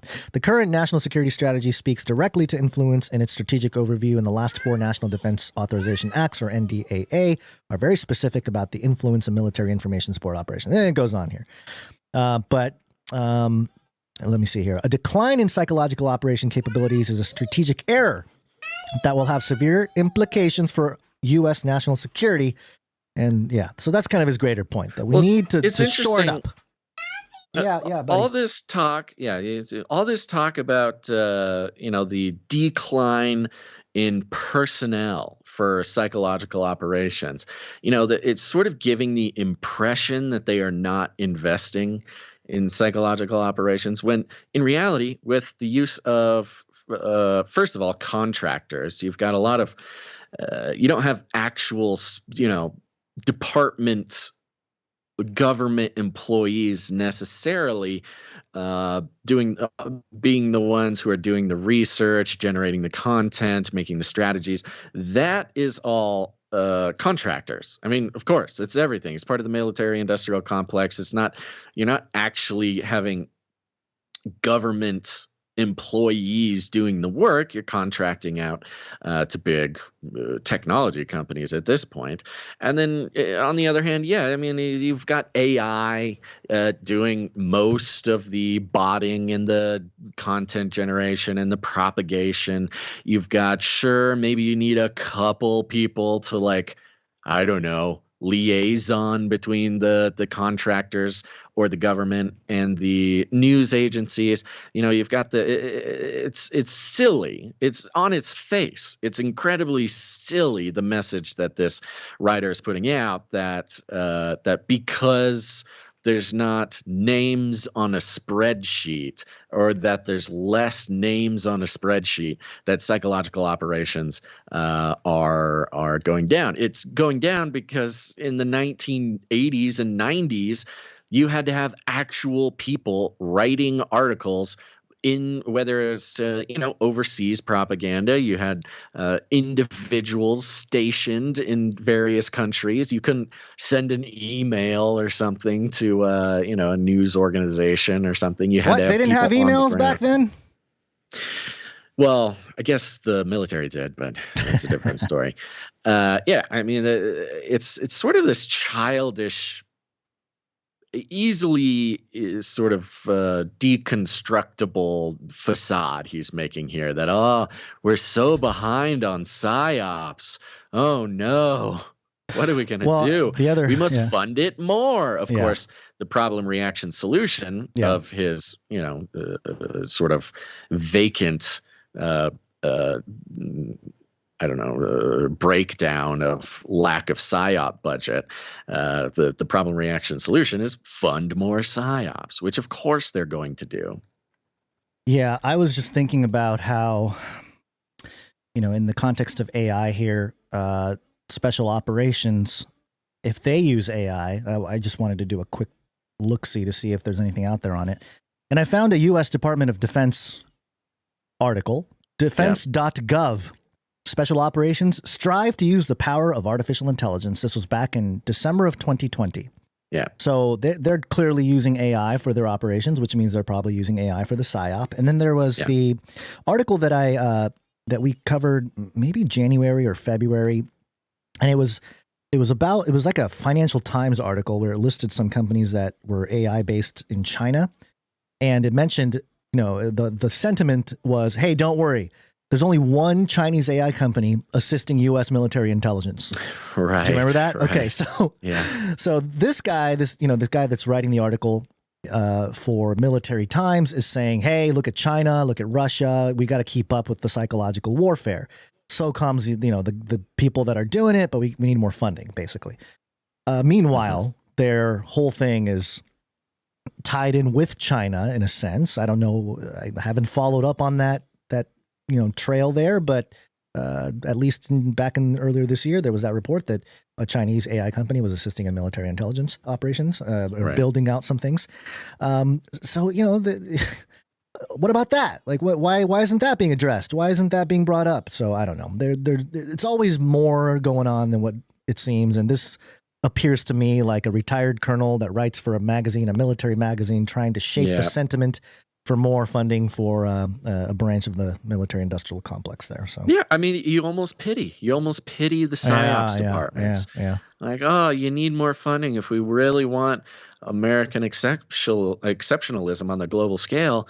We need more money for the PSYOPs, and the public can be like, yeah, let's fund more PSYOPs. It is kind of interesting. It's like a weapons thing too, because back, I'm just kind of relating it to older times when if a country or nation or a people are attacked by people that have greater technology, well, how do you defend it? Well, we've got to have something to match it, right? So we got to invest in our own military or our weapons or capabilities. And it's sort of the same thing, except it's not like actual physical weapons. It's a strategic department that makes memes or something. Like, it's just like a weird psychological operations office of some people sitting in front of a computer. That's warfare now. So there you go. That's that. And just to kind of tag on that is actually news from China. Chinese news! This is from The Diplomat, and the headline here: China prepares for psychological warfare. Yay. Okay, well, I'm glad to see that I did not look at the date of this article, because it is dated August 14th, 2013. It makes total sense, actually. Yeah. It would be weird if it had just come out. Yeah. But it's interesting because, we've seen the media report on, maybe they don't use the word PSYOP per se, but they have been talking about, misinformation, fake news, stuff like this coming out of China. Don't believe anything China. Even Chinese people can't believe what China says. They close the internet. They have their own internet. It says they've been talking about the information ecosystem in China for so long, and it's interesting because here we have, back in 2013, China prepares for psychological warfare. And here we are 10 years later, and we're just kind of seeing this mainstreamification of the idea of fifth generation warfare, psychological warfare, the admission that our NDAA sort of omnibus bills are funding this, that this is active right now. We've been seeing it in the Israeli-Palestinian sort of coverage. It took the media 10 years to be able to, talk about it happening in America. And if they are talking about China and their psychological warfare back in 2013, you can pretty much guarantee that we have been in this fifth generation war for probably 10 years or more. I mean, it's minimum, all coming together, baby. Yeah, it's all coming together. Yeah, minimum 10 years. I mean, arguably like 50 years or something, you know? Yeah, sure. I mean, at different levels, but yeah, there you go. Well, you know, things are going to be okay. Okay. Do we have any voicemails from people laying around? We do, and okay, that'll cheer me up, and maybe go touch grass or something. Yay! Please leave a message after the tone. At the tone, please record your message. Leave a message. Beep. Message. Go to canarycrynewstalk.com on any of the pages there, and you'll see a green tab on the right side or the bottom. Click on it. It'll give you a little pop-up window that allows you to record an audio message through your device of up to 90 seconds, and we will receive it. We shall hear it, and we shall play it for the people if you so desire. We got something that came in Friday. We're playing it today. Apologies to Rochelle for the late play here. But she's got something. We got to properly introduce Rochelle. Happy Friday, Canarians. I just wanted to come and encourage you guys. I know it is crazy out there, but keep doing the things. You know, the things. Oh, Lord, who may worship in your sanctuary. Those who are blameless, those who are righteous, speaking the truth to those who fight us. Oh, Lord, who may enter your presence on your holy hill. Those who love their neighbors, those who build up their friends, calling out flagrant sinners. Let the true word cleanse. Oh, Lord, who may worship in your sanctuary. Those who lend money without extra cost, who can't be bribed to slander the lost. Oh, Lord, who may enter your presence on your holy hill. That's us, guys. I'll see you there. We're talking about his mountain of victory. Stay strong for Jesus. Thank you very much, Rochelle. Thank you very much, Appreciate Rochelle. Oh, it's nice to have your voice back. Yeah. All right, here is, I think he goes by SGED. That is Silly Goose, Elder Dave. Hi, guys. SGLD here. Couple of things. First, why in that picture does Basil have a Telecaster and Gons, you got a crappy acoustic guitar? Take that Telecaster from him and give him a kazoo. You're the one with the amp. He would do better with a kazoo. I think that would be more his style. And secondly, Gonzo, why don't you get some good old-fashioned Hanna-Barbera, Pixie and Dixie, Huckleberry Hound, Yogi Bear cartoons. They're very benign with some real monsters and some Rocco's Modern Life. They're nice cartoons from back in the day. They're not pushing an agenda on the kids. It's just good old fun. I've been there, done that. I know these things. So why don't you give that a try, unless you got some kind of a philosophical opposition to this sort of thing. But you might want to look at that. Alrighty then. God love you. I love you. And have a nice day. Thank you. You must have Silly been Goose talking Dave. about a thumbnail from the last show or something. Yeah, I pulled it up for those of you watching, but yeah, there was a couple episodes ago. There was the duo, the duo image of you and I. It was the Margaritaville. The guy who sang Margaritaville. Yeah, Jimmy Buffett. Jimmy Buffett, thank you. Yeah, the Jimmy Buffett style where you're playing the Telecaster there, and I have the acoustic guitar. And I appreciate Silly Goose Elder Dave there recognizing who should be playing the electric there. Nothing wrong with a kazoo. The other thing, I was checking out Rocco's Modern Life. 1993 to 1996, a wacky misadventure of an Australian wallaby and his friends as he finishes his transition to American life. Rocco's Modern Life is not for children.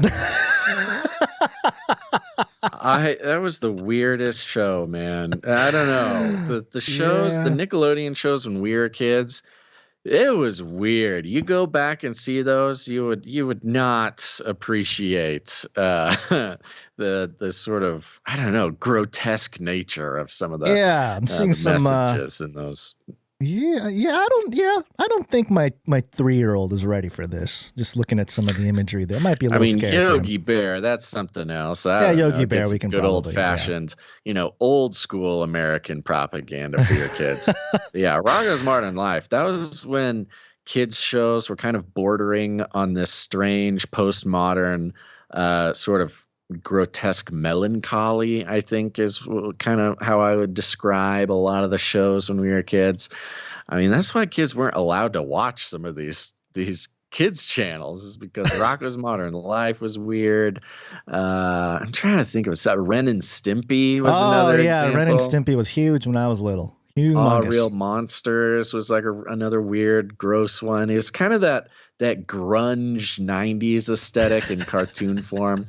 There were some weird shows back then, man. Yeah, I guess it all sort of culminated with The Simpsons and South Park and Family Guy, and those became the cream of the crop when it comes to the genre. But this came a little older. That's what I'm saying. Came a little later as the millennials started, coming of age. That's what sort of brought on the popularity of things like South Park. Specifically. Well, there you go. Thank you very much, Siligoose Elder Dave, for all the observations and opinions. We appreciate them as always. We have something from the Sentinel. Hey, Basil and Guns and Canary Cry family. It's the Sentinel. 2 quick notes about audio and about the supply drop. Disinfo Dark Lord, a couple episodes ago, Netanyahu's audio did not come through. This happened in a previous episode with another clip. I didn't think anything about it until this one happened with Netanyahu. And then also from Wednesday's episode, November 1st, the disclaimer audio did not come through. I'm listening on Spotify. I'm not sure if anybody else has had that problem, but just wanted to let you guys be aware of that. And then regarding supply drops, I know you said that some people have been receiving supply drops, even though they haven't been paying, and it hasn't been giving you guys updates. Something that might be happening, and this happened to me, was when I switched cards, my supply drop no longer was working, and it was one of those things that fell through the cracks. So even though I didn't receive anything after that, I'm innocent, right? They're coming after me. But yeah, since I didn't follow up well, that I thought I was supporting for months when I wasn't. So that might be happening with other people too. And maybe that's just something people need to go check right now. So love you guys, praying for you guys, and keep up the good work. Thank you very much, the Sentinel. Yeah, this is something we've seen a variety of things. We've even seen PayPal just stop. People sign up, and PayPal for no reason will just cancel their subscription. There's lots of things going on. I'm going to send out an email to everybody who will be taken off the list. This is partially kind of due to having to use multiple different payment processors for to mitigate the risk of getting kicked off one. There's a lot of different things going on. Just so everybody knows, if you're signed up for anything, like any recurring donation through PayPal, you can just sign onto your PayPal account and take a look at your subscriptions there. For those who are signed up through our other payment processor, if you go to the supply drop site or the t-shirt site, there should actually be a button that says manage your account, and you can check, see if your card still works, see if it's still been working, and then change your subscriptions if you choose to. But I'll be sending out an email to all of the redliners, as we're calling them on the spreadsheet. Because if it was a mistake, we want to make sure everybody has a chance to make things the way they want them. But yeah, thank you very much to Sentinel. Very thoughtful. Also, first of all, I have to say, the one censorship-resistant digital form of money is Bitcoin, so there is something there where you can support us with that as well. But I just want to put myself in the box of shame. I apologize to the Sentinel and to any listeners out there who may be confused when there is silence on the RSS, and there should be something playing, and all you hear is Basil putting on chapstick, breathing. Chewing on his fingernail, yelling at his cat, something else. That's my fault. There's some routing things going on here, and I have to manually do some things at the end before publishing on RSS, and sometimes I fail. Basil. I'm a human being. Maybe I should just create an AI agent to do all the post editing. Probably should. But you've been changing the system recently. I did, yeah. These are all little bugs that have been kind of getting worked out as we go. We'll fix things. Hopefully it doesn't continue. But thank you for letting us know as well, because it does help to know that I'm messing up, so I pay more attention when I'm doing it post. Yeah. All right. Okay. Are we going to thank some producers coming in with their talent? Is that what we're doing? Let's do it. All right. Let's start with audio production. Audio production.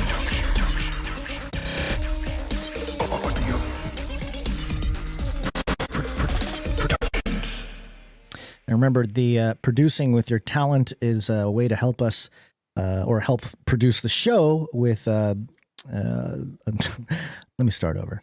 Producing the show with your talent is helping us build the culture behind the community here. It is your contribution to the value for value model. And we have a couple people we want to thank coming in with audio, I think. Yes. First off, Marty K. I mean, technically this is an audio clip. He did come in as a financial producer as well.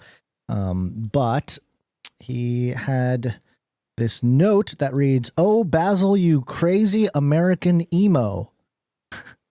It's the bad word debate all over again, LOL. In your end show pitch for episode 681, about hour 45 minutes-ish, you asked us to send in many things, even a joke, which is a risky request when you are internet friends with an old troll like me. I made your 16-second sound clip as a receipt, so you got 99 problematic bad jokes coming, and the first was not one of them. See what I did? That's an OG Jay-Z hip-hop joke. Hashtag mansplaining.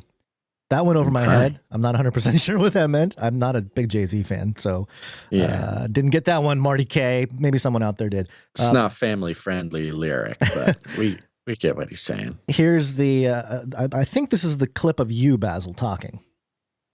And it works, folks. You make art for the show a couple hundred episodes in a row, you become a master at whatever you're doing. Or if you just want to have some fun, make a little joke, send all your art into the show by going to canarycry.art. Yeah. I see. Okay. I see. So you kind of did say. I think I was referring to like visual jokes or artistic jokes. Okay. But I have no problem with Marty K sending jokes in. Yeah. The dad jokes are great. Yes. I think he usually has some kind of visual to go with it. Sometimes the punchline is a visual, Yeah. The problem with jokes in their written form is if you have somebody else reading your joke, jokes are mostly timing. It's a timing thing, delivery. Yeah. And if I don't know how to deliver your joke properly, it's not going to work very well. But yeah, I have no problem. Oh man. Okay. So thank you for that. We also have something from Little Owen. Little Owen is back. I didn't see a note from him. He just sent in troubled. 2 Corinthians 4 verse 6 to 10. We'll play just a few seconds here and get a feel. Trouble on every side. You're not distressed. We are perplexed, not in despair.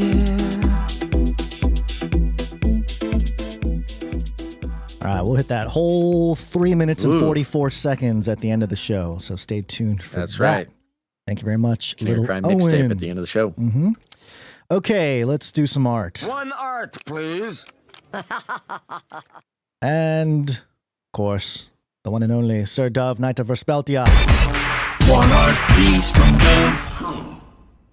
And he has a note here. Piece for today's artwork. I did a potential sticker design for one of the Shimura household's favorite snacks. Hope you guys like it. Keep doing what you do, and I'll keep praying for yins. Yeah, this is great. This got sent in on Friday, but we pushed it to this show. We've got, this is hilarious. We've got the Face Like the Sun Made California Sun-Dried Toddler Tamers. It's done in the, of course, the style of the Sun-Made Raisinette or Raisin brand, the classic. Classic red. The eternal red box with the lady with the big bonnet.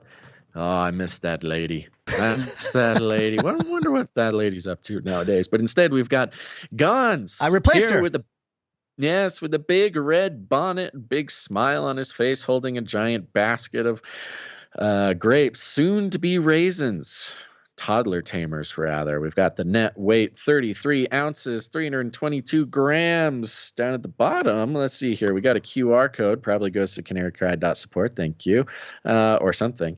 And we've got a tombstone logo, bottom left-hand side, that says RIP Face Like the Sun, 2011 to 2021. Yes, RIP Face Like the Sun YouTube channel. You know, that just made me realize that I have children that are younger than the YouTube channel. My dead YouTube channel. Passed away at 10. Yeah, or was put in purgatory, one or the other. One of the more tragic casualties of the propaganda war during the COVID restrictions. 250,000 followers down the drain. Very sad. Yeah. But we will survive, Gons. Yep, we shall. Thank you very much, Sir Dove. And I sent this one to the wife, and she said, best one ever. Oh, best art ever. So I was like, High whoa, praise. gotta tell Sir Dove, let the family celebrate. The wife approves.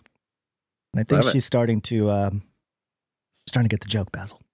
Okay, that's good. That's good. Normally she just looks at me and shakes her head. Go yell into the microphone with your friend over there. Mm-hmm. All right, let's see. We got a couple microfiction to catch up on. You know, we did have one more visual art come in. Oh, yeah. Let me see my mistake. I mean, it is sort of debatable because I think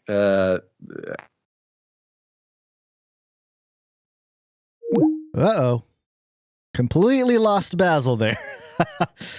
All right, hold on. Give me a second here. Let me see if I can get Basil back online. That didn't sound good, though. That sounded like an entire system going. Yeah, call is declining. Okay, well, good timing. I'm wondering if a storm hit him or something, and the wind hit him, and he's unable to get access to the internet or something. Oh, he's typing something now. Let's see what he says. He says, I'm available. No, I'm here. Hold on, let me try to call him again. Let's see. Apologies, folks. Live show. This is what happens when we do things live. It just, yeah, okay. There you are. Hold on. Yeah. There you go. Hey. Was that just a dropped call or what happened there? I don't know. You just disappeared. And then I tried to call you, and then it said you were unavailable. Yeah, we were calling each other, I think, at the same time. Let's see here. You said there was another piece of art. Yes. I didn't see anything here. It's the last one on the spreadsheet. Came in today. Oh, okay. All right. So I guess maybe we could save it for another episode, but it did come in. I put it in the email. I put it in the social post. It's from Grumpy Artificially Intelligent Uncles Anonymous, GIA Uncles Anon. He says here, I'm an artist for the Grumpy Artificially Intelligent Uncles Anonymous, GIA Uncles Anon, gay Uncles Anon, contributing art to your show. There is only one rule. Do not give me credit as a producer. Okay. Will not stoop to such low levels of meat business. I have no idea what you're talking about, Grumpy Artificial Intelligent Uncles Anonymous. Well, I think it might be AI. Maybe it's our first AI producer. if they don't want to be associated with anything meatish, it's possible. That could be it. I'm not going to say it out loud, but it's an interesting email too. I think that's kind of part of the joke for our side here. But there you go. He did click the agree button, allowing us to put it on the show. So here's what we're doing. You got it up? Yeah. This is obviously derived from an artificial intelligence piece of artwork, which is generally banned from the art section of the show. However, oh my gosh, I just started a slideshow and I don't know how to get out of it. There we go. Which is generally frowned upon for the art section, but they did do a little edit themselves, so we'll let it slide this time. And it turned out to be pretty good. What we've got here is you've got Samurai Gons on the left-hand side and buff Basil on the right-hand side. Gons, you're in full samurai gear, sitting on a little stool. It's done in sort of a chibi style, very cute, kind of child's book style. And on the right hand, we've got the AI did a pretty good job of doing a VR headset with googly eyes on it. I gotta say, we've both been victim to trying to get the AI to understand the concept of VR headset with googly eyes on it is not easy to do. But nailed it. And man, look at those biceps. That's great. Huge fan of this. And on the table, we're both speaking into microphones on a table, and in the center of the table is a globe, and on that table is the Canary Cry News Talk seal. It's pretty cool. I like it. Thank you very much, whoever is not supposed to get credit for this. Grumpy Artificially Intelligent Uncles Anonymous. All right. There we go. Now let's do a little microfiction. Okay. Microfiction. And the first one is, do we have one from Runk Smash? Yes, we do.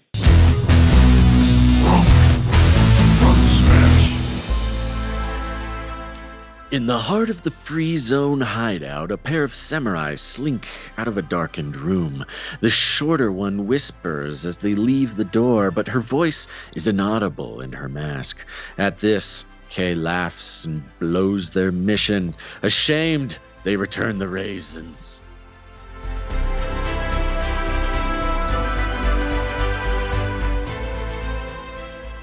The raisin theme. This is your two little baby samurais on a raisin heist. It's crazy how we don't plan stuff like this, and then there's just a thematic thing that just weaves its way. As far as we know, I don't think these artists are communicating with each other, but maybe they are. I don't know. Well, also they came in at different points. They didn't all come in. Yeah, they didn't all come in at the same time. Oh yeah, Runk Smash came in today. Sir Dove came in Friday. Yeah, that was good. Now, Runk Smash also sent a little note here I think is a good idea. He says, now an idea for the community if you choose to share it. I've noticed a lot of spiritual warfare across the board lately. One of the things I've been doing is reaching out to a couple of friends when I'm in the thick of it with a quick text just saying, spot me. To which they respond, spot on. And that's a request and acknowledgement of a need for prayer. In recent weeks, it's been super needed and helpful for us. I think this is a great idea. I kind of like this. You know, you're not having to go too deep into it, but it's just, hey, spot me, spot on. Little adjacent to a rock climbing reference, and maybe somebody does that with rock climbing. But yeah, I think that's good. I think we can integrate this into producership for producers who, send a note into the show or produce the show financially with a note or something. Just a simple spot me, and then we can say spot on, or maybe get a little spot on jingle. Something like that. Yeah. I think this is subtle and elegant and helpful, and it's seriously a sort of intense time of spiritual warfare. Pretty much everybody I know. Yeah, it's interesting. Part of the interesting thing about this podcast is facilitating the prayer economy. It's not a tangible thing, but communally, I think we do a good job with that. Access to thousands and thousands and thousands of people that just reaching out saying spot me, and the whole community as a whole, we can say spot on. I think that's a good idea. Thank you, Runk Smash. Thank you, Runk Smash. All right, one more from Stefan S, I believe. Yep, Stefan S. Yep. In a military planning room, the general continues. We need to amplify the terror of the parasail attack on social media. Where would we have 1,000 smartphones capturing videos at once? Music festival? Brilliant. Schedule one in the range.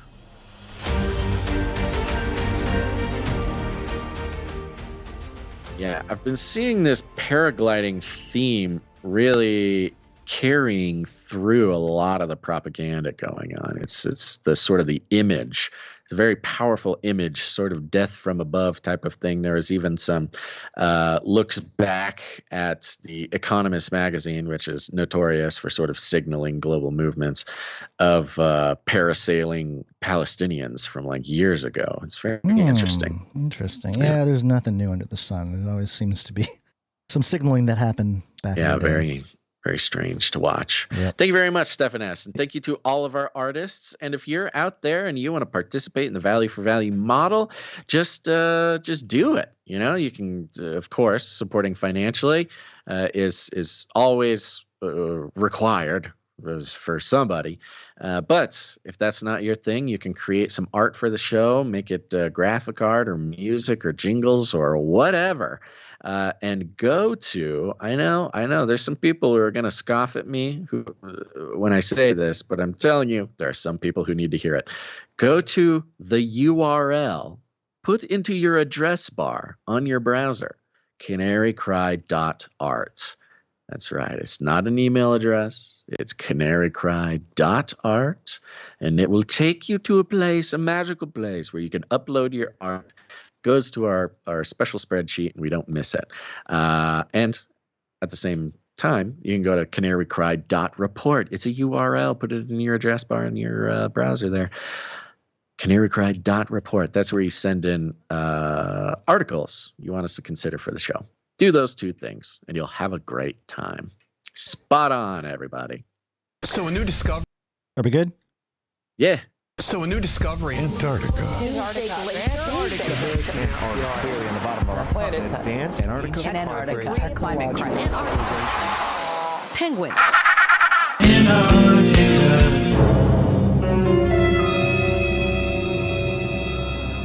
Snopes. Hit that 5th generation warfare jingle. Snopes. 5th gen warfare. They're targeting you. They're targeting you. 5th gen warfare. 5th generation warfare. The battle for the minds of the population. A war of narratives. I haven't memorized that jingle yet. I think this might be one of our greatest achievements. Whoa, okay. Identifying Antarctica as a sort of favorite weapon, favorite tool in the 5th generation warfare. What is Antarctica for, if not 5th generation warfare? We've been pointing it out for years. If you want more info, go back, listen to other Antarctica updates. But this is coming from Snopes, of course. Bastion, the motherlode missile launcher of 5th generation warfare for decades now in the U.S. Here's the headline: Are flowers blooming in Antarctica because of global warming? Whoa! There's flowers. Are they? And it's has here a Twitter post, X post from an account called Daily Loud, and it says here, flowers are now staring to bloom in Antarctica, and experts say this is not good news. This will be the first evidence of accelerated ecosystem response in Antarctica that is directly associated as a consequence of global warming, not even climate change, global warming, according to Nicoletta Cannon, a professor of ecology at the University of Insubria. Where is Insubria? Look up where. I don't even think I've ever heard of Insubria. I've never done it. Google it if you could, real quick. And it is attached to an image of sort of a shot from a coast. And on the coast, you've got blooming flowers, some purple ones, some yellow ones. And just off the coast, you see gigantic icebergs. And oh my goodness, flowers blooming in Antarctica. Now, Insubria is the region located in northern Italy, primarily in the Lombardy and Piedmont regions. Okay, thanks, northern Italy. Being referenced by Daily Loud, which we'll get into in a second. Now, the Snopes has the claim as a viral image accurately documents flowers blooming in Antarctica because of global warming. As the claim. Okay. That's the claim. Wait a minute. The rating, which I've never seen this rating on Snopes before. The rating on Snopes is miscaptioned. I've seen miscaption being used before. I've never seen it before. I've never seen miscaptioned, which is this weird, with Snopes, it's usually like true or false, or mostly true or mostly false, depending on if they're reporting on a Democrat or a Republican. But this one is just miscaptioned. And for a website that is devoted to parsing out truth and falsehoods, miscaptioned is a weird way to do it. Here's the context. It says this photo depicts a scene in Greenland, not Antarctica. Additionally, there are only 2 species of flowers that grow in Antarctica, and neither is the flower species pictured. Wait a minute. How is that context for it? Okay. All right. Continue. So it's just miscaptioned. Okay. It's not a lie. I will say. It's not true. It's not mostly true. It's not mostly. It's just miscaption. I think the claim by Snopes is a miscaption of what the tweet was. The claim. Yeah, I think that's a good. It gets into this conversation like a picture on a post. Like the post doesn't say, Here is a real picture of flowers blooming in Antarctica. So really, the claim isn't even being made. It's just sort of a picture depicting something that's similar to what they say. They find out more as they investigate. Snopes and their team of investigators. On September 21st, 2023, account Daily Loud posted a photo captioned, "Flowers are now starting to bloom in Antarctica, and experts say this is not good news." The post gained approximately 13.3 million views and 63,500 likes. Yeah, there's your 13.3 million. A lot of things, yeah. The caption went on to say that this would be the first, blah, blah, blah. We know what it says. The X account Daily Loud has 2.2 million followers and describes itself as the #1 source for hip-hop / viral news. Okay. Hip-hop / viral news, 2.2 million followers. That's a lot of followers. Snopes, in their investigation, the image, however, has been confirmed by Snopes to be stock image of flowers in Greenland, taken by Sergei Yurdenikov and available on Alamy stock photo for $19.99. Okay, so the photo was stock photo. Yeah, you can pay for that. You can pay to use that on articles and stuff. Yeah, the caption of the original photo read, "Iceberg floating in the water off the..." Okay, we don't care. Community. Now, here's the great part. So Snopes is doing their investigation. All right? They investigated this mystery. And it goes on to say, community notes underneath the X post state, quote, "The post is partially correct in that warming in Antarctica has resulted in an increase in flowering plants. One, however, the image is misleading and was taken in Greenland." Community notes on X, the right-wing extremist Elon Musk's abomination of a social platform, the scrambling of the once heralded honorable social media site Twitter that has been desecrated by the billionaire and his childish whims, that has allowed for anti-Semitism and false information and disinformation and all the bad things in the world. Community notes, where users of X can fact check posts in a responsible manner. Community notes did all of Snopes' work for them. Now, there's no reason for Snopes to do this. They just copied community notes, basically. But that's kind of beside the point. if you go to Daily Loud, the account that is responsible for this miscaption, let me go there right now. You're first struck by the fact that it has, it's over 2 million followers. That's pretty 2.6 million impressive. Followers. Wow. Yeah, 2.6 million. It says #1 source for hip hop viral news across the planet. Follow us now and stay updated. Turn on notifications. Fire emoji, bell emoji. Located in Miami, Florida. Joined January 2012. And let me give you a summary of what the Daily Loud's feed looks like. Okay. Rapper driving a car. Rapper standing next to a car. Rapper. Hold up. No, I will. The first one was not a rapper. It's an athlete. So okay, yeah, athlete, rapper. Something about $1 million. Lil Baby making sure to shape up and clean in Dubai. Trey Young gets a street named after him. Something about McDonald's. Megan Thee Stallion. Wait, hold on. The McDonald's thing has to be a little placement ad. Yeah, maybe. Paid or something. Or, Dua Lipa shares a video. Britney Spears, Janet Jackson, King Lord. Raiders turning up after the win. Some more sports. Jada Waiter. And then something about Messi. It just goes on and on. Soldier Boy, Ruby Rose. I've never heard of any of these people in my life. Paul Pierce, yeah. And then suddenly, Komodo Dragon throws up an eel. Oh gosh, no. Scroll past. Keep going. Hey, there's Adam Sandler. Hey. More rappers, more athletes, more something. Pro-Palestine. Pro-Palestine. Crazy. Kourtney Kardashian, Chris Tucker, wrestler guy. Hold on. Somebody's butt. Okay. No, I can't stop. It's the Daily Loud, folks. I'm going to mute you. It's me, Basil, your new spokesperson for the Daily Loud, just going on down the list.